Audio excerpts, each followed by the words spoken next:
So how's the combine going so far for you? It's going well.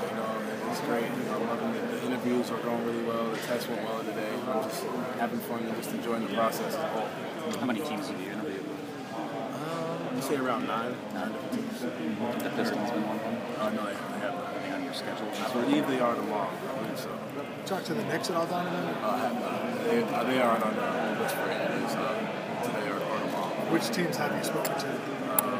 In order, not in order, but Golden State, Memphis, Sacramento. Cleveland. Not teamwork. Philadelphia, Orlando, Portland.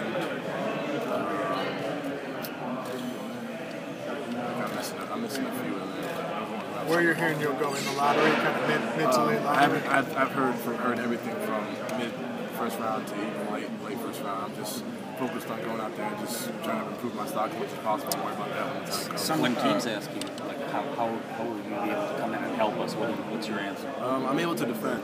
A lot of guys don't have that willingness to defend, and I think as a guard who's undersized, that's what everybody says I'm undersized, and I'm able to defend, and I'm willing to defend and bring that. And my jump shot as well, able to hit shots, and consistency has been one thing I've been working on this season and this offseason. Some mock drafts have you going to Pistons. So what do you know about their team or organization? I know the organization is great. Last not this postseason, but season before that they played against the Cavaliers, made the playoffs. I know Stanley Johnson. I knew him through high school. Contagious Caldwell, all those guys. I know Andre Drummond. I played basketball with him for a little bit. So all those guys. And they're a great organization, great guards, and I feel like they're all relatively young, but not really young. And I feel like I'll be able to add that defensive piece and also knock down the shots necessary. Last year, you got to play some point.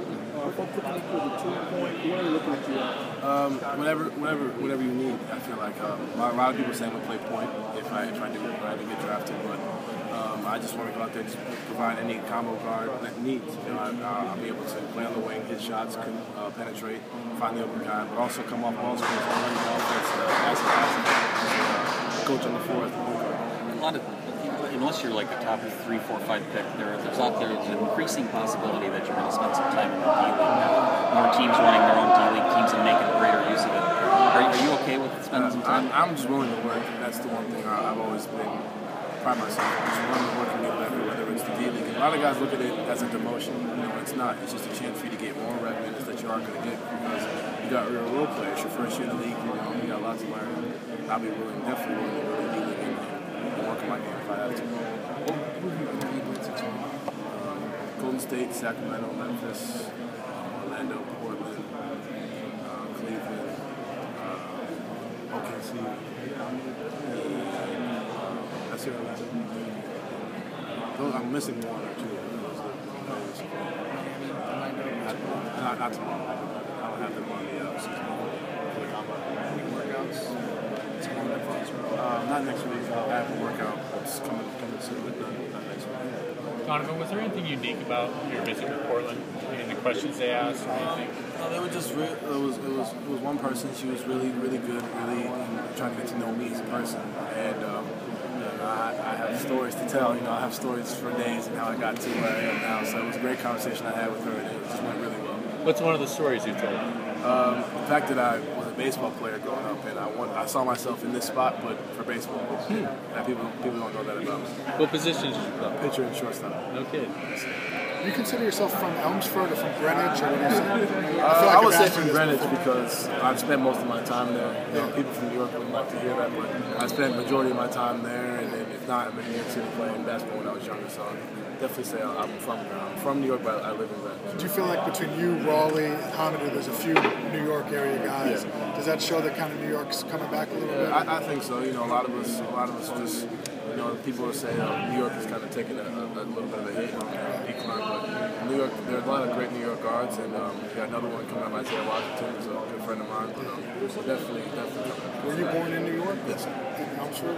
In Tarrytown. What about what went into your decision just to leave college and choose to go to the NBA? I was really confident in myself. I talked to Coach about it, and I told Coach, I said, my confidence at all time high. I'm willing to put the work in by myself. You know, a lot of guys, it's easy to work when you have some trainer or a coach yelling and screaming at you to get better. But when you're willing to do it on your own, do extra treadmill times, extra sand wheels, whatever it may be, and I was doing that on my own, as well as working out with trainers. So once I started doing that, I felt like for myself, and I decided that it was the right time for me. When you recently hired an agent, just what are the advantages of hiring an agent? Because there are some guys here that don't have one. I think one of the advantages is they know a lot. You know, they know a lot of people say, "Oh, don't hire an agent. It's out for your money." But you know, a lot of their information, you know, the relationship that you start off with and develop from having an agent is also, you know, a lot of guys have connections, and that's all. A lot of what the business world, not just the NBA itself, but the business world is just connections and knowing people. And I'm happy that I signed with CAA, and I'm happy that I signed with Ty, and I'm expecting great things out of it. You're here in Chicago now. What would it be like if the Bulls drafted you to be able to apprentice with guys like Dwayne Wade and Jimmy Butler? It would be an honor. You know, Dwayne Wade has had an amazing career. You know, playing winning 3 championships. He's left his own legacy out there. Not just on the court, but off the court. He's a great person. Cares about his teammates. Jimmy Butler as well. Great guys. And I love to just play with them and play in the Bulls system and play in a great city like Chicago. They're looking for an athletic wing like yourself. You've got the long wingspan that NBA teams cover. I think that's something you could add to the program. I definitely think so. I think defensively it helps the most. You know, a lot of guys are able to back the smaller guys down, but you know, my wingspan able to get 10 shots and kind of bother them and make them take tough shots. Who's the best kind of guy who's going to shoot up the draft board as the process? I would like to. I feel like confidence-wise, I feel like I will. You know, a lot of people doubted me growing up, and they continue to doubt me throughout where I'm going through this process now. So I'm just willing to let my work keep talking. Who's the best player you win against this year? Dwayne Russell from Grand Canyon. He had 42 points against us. I think he gave every single guard on the team at least 5 points each or 6 points. So he's definitely the best player. And who was the best at guarding you this year? Theo Pinson. Theo Pinson. Okay. We played in North Carolina. I think I had 5 points or so in the first half. And he's just a long defender, great size, and it was definitely a challenge getting shots up against him. But then I started to figure it out and got better as the game went on. How long did it take you to come to the decision to hire an agent? It took me a while. It took me a while to get over the loss, to be honest. And I know right after the game, the first thing I said is I'm coming back to the national championship, because that's just the competitive nature I have inside of me. It took me a while. You know, I was really going to miss the guys, just the fans, the coaches, everything about it. But you know, at the same time, you got to think about what's best for yourself. And I would say probably around maybe a week or so after school, I decided, you know what, I'm ready. And I'm pushing myself, working hard, and I think I'm ready. Did you need to see anything, over the next few months? A few guys who were NBA All-Stars, and they watched me work out, and they were saying, like, man, like, there's stuff that you're doing that people didn't know that I could do, stuff like that. So I've just used that feedback and just kept working and working. And the confidence I have is incredible right now. What do you expect to be really one of the greatest challenges playing guard in college to playing guard in the NBA game? I would say the length and the recovery on defense. Guys are able to. I'm working out with Jordan Bell right now. He's a defensive player in the Pac-12.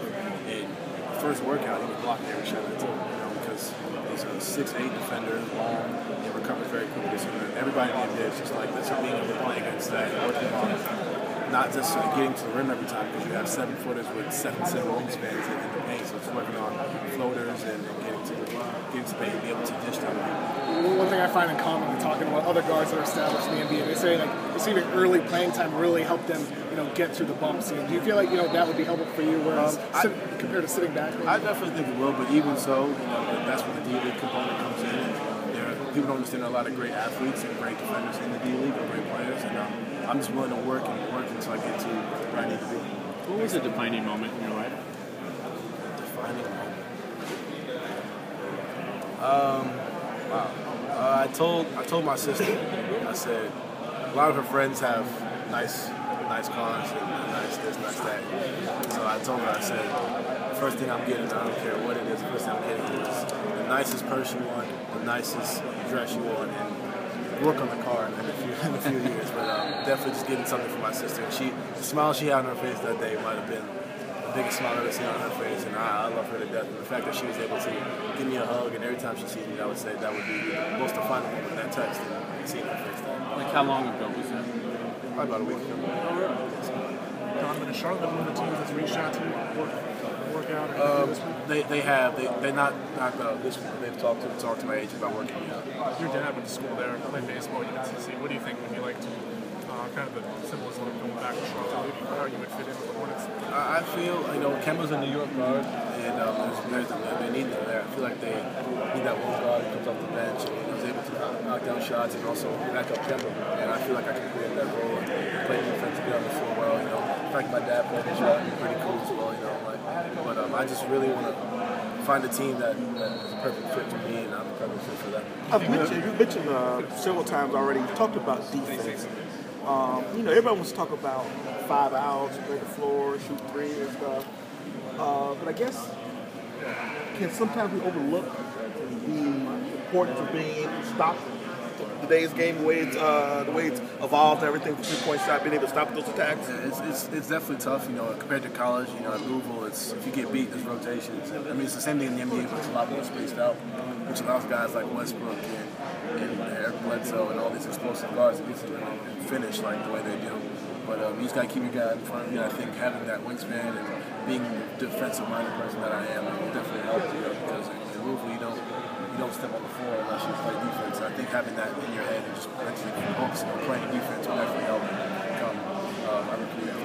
What was Coach Pitino's reaction when you finally let him know? How tough was it to tell him that's all? I'm a dog. Man, I was avoiding that phone call all day. It was tough. I love Coach P. Love everything about Coach P. And I thanked him a million times for what he has done for me in the past 2 years. But he said he supports me 100%. He completely understands why I made my decision. And he said if I need anything, just give him a call. And the fact that you have that support from your coach is amazing. And it was definitely a tough decision. I talk to the guys from the team basically every day still, so it's going to be tough and it's going to be an adjustment. Not being next to Ray's jokes and Dang and whatnot, but it was the right decision for me, and Coach will have my back 100%. Are you in much contact with Jalen or Dang right now? Yeah, I am. I talked to Dang actually before I came in here, so they're both doing well, both working hard. I'm staying on Jay a little bit, make sure he's working a lot harder, and he definitely is. He's putting the work in, and I'm excited for both of them. Do you have any feel for Dang, where his thoughts are right now? Not sure yet, but a lot of people, I've been saying it all year, people are going to be surprised by him, and I'm not sure what his mindset is, but I know how great a player he is, and I think it's going to be, people are going to find out really soon. How did it come about that? Go ahead, Sam. I just wonder, what makes you feel that you shoot well enough and have the size enough to play NBA shooting guard position? Just one, it takes confidence to have that in your head, but I feel like watching guys like Avery Bradley, Eric Bledsoe, just small guys who were able to, not smaller guys, I should say, who were able to defend tall wings like Jimmy Butler, watching Avery Bradley crouch, even Marcus Smart, who's taller, still undersized.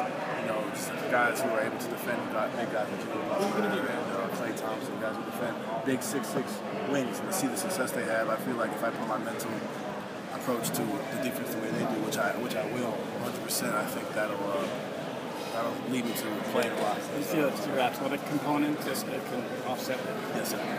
Have you been talking to teams more as a point guard or a combo guard? It's been a mixture of both. I've heard both teams generally have heard about see me as a point guard. Some teams are different. It depends on what team it may be. Some teams, the Suns, they play 2 guards, and a lot of the NBA is starting to shift towards 2 guards and smaller lineups. So it just depends on what team. So it's pretty much split. How did it come about that you started working out with Jordan? No. Yeah. Same agency. So where have you guys been working out? In Los Angeles. Was that, do you, looking back on it now, playing point guard at Virginia and BC, I mean, how much do you feel like that helped you in this process? It definitely helped me incredibly, being able to, being able to, run the team, have coaches trust in the point guard spot, playing against, even the struggles that I had against Florida State, against Wake Forest, when I was a little bit, the struggles definitely helped more than I would say the success, because you're able to see what you did wrong and how you can fix that just to be a point guard. Have you met with the Celtics yet? I have not. If you were drafted, how would that feel? I say this to everybody. If I get drafted anywhere, I'm excited. You know, being in Boston, close to home, would be great. You know, playing with Terry Rozier, who went to Louisville as well, would be awesome. You know, and they have that swagger about them. Just about they're not going to give up on. They don't care who it is. They're willing to fight and always fight. And I think I have that mentality always to be hungry and humble as well. Who's the most important person in shaping you? Your mom. How did she do that? She was emphasizing on being different. That's her thing. You know, a lot of people wanted me to go to the strictly the basketball schools in New York because she wanted to send me to a private school in Greenwich, Connecticut. Wanted me to go to a smaller high school. I went to Brewster Academy in New Hampshire. Wanted to go to a smaller local college. Went to you know, being just different than everybody else is something that we've kind of thrived off of, and people doubted us on those choices. And here we are in the same situation. You know, people saying, "Oh, you should go back, not ready." And we're just doing what we feel is right in our heart. And I definitely give my mom credit for shaping me the way I am today. What do you think has been your biggest obstacle to kind of overcome? I would say biggest obstacle. I'm getting deep on you. That's really good questions. Some really good questions. I would say getting hurt in sophomore year. That's when I stopped focusing on baseball and focused on basketball. And missed the whole season of AAU basketball. It definitely hurt, but that hunger and that eagerness to play the basketball definitely came back. And from that point on, I had to look back. Have you heard from the Magic, and how do you think you fit in with that team? I think I fit in pretty well. You know, backing up Alfred Payton, and Stephen Fournier. You know, I talked to them. I interviewed them today. It went really well. Just talking to them about how I could knock down open shots and being able to play against the top guys in the Eastern Conference. And Alfred's represented by the same age I am, so I've known him for a little bit. But just being able to go in there and just provide defense, and that's the biggest thing, provide defense in the Eastern Conference. You have big guards, you have guys like J.R. Smith, you guys like Avery Bradley, a bunch of guards who are really skilled and can score the ball, and I think my defensive presence will definitely add the defense to the Magic. Do you know what you're going to wear on draft night? What's the outfit? I haven't even thought. I know I'm definitely wearing a suit. I like the suit look. I've been wearing it a lot. I even wore it to dinner last night. I didn't want to take it off, so I'm definitely liking the custom fit suits. Who are you going to be around on draft night? Family, friends? Just family. You grew up around pro ball players, and now you're getting ready to be a pro. How much did that experience kind of make a difference for you as you start in this process? It definitely helps. You know, the biggest thing is taking care of your body and performing good habits. That's the biggest, most underrated part of being a pro. The way you carry yourself, and I watch guys like Pedro Martinez, Carlos Beltran, David Wright, Jose Reyes. You can name a bunch. Noah Syndergaard, Jacob DeGrom. Watch how they handle themselves, not just on the field, but in the public eye. And I think being at Louisville definitely helped, obviously, because there's no NBA team. It's us and it's others. So, just that having that and knowing that you got to carry yourself a certain way as a pro is something that